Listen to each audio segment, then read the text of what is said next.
che il rapporto con Simone continuerà fino al 2026.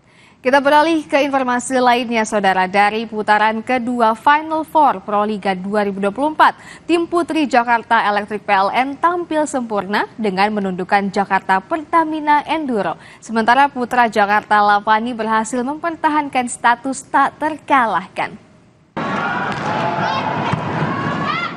Meski sudah tak menentukan karena sudah menjegal tiket babak Grand Final, tak membuat tim putri Jakarta Electric PLN tampil santai kala jumpa Jakarta Pertamina Enduro di Gor Jatidiri, Semarang. Tampil perkasa, Yola Yuliana dan rekan menghancurkan JPE 3-0 dengan kemenangan 25-14, 29-27, dan 25-21. Membuka jalannya set yang Di bagian putra, sang juara bertahan Jakarta Lavani Alobank Electric mampu meraih kemenangan kelima dari 5 laga di 4 besar.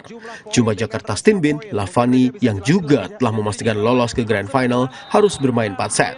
Menang 25-19 di set pembuka, Jakarta Bin mampu menyamakan skor dengan merebut set kedua 25-22. Namun di 2 set berikutnya, Lavani langsung tancap gas dengan meraih kemenangan 25-18, 25-17 dan menang 3-1.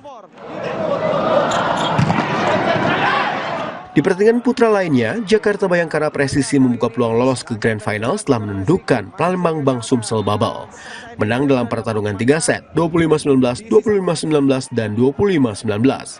Laga penutup di hari Minggu akan menjadi penentu satu tim antara Bayangkara dan Bang Sumsel yang akan mendampingi Lavani di Grand Final.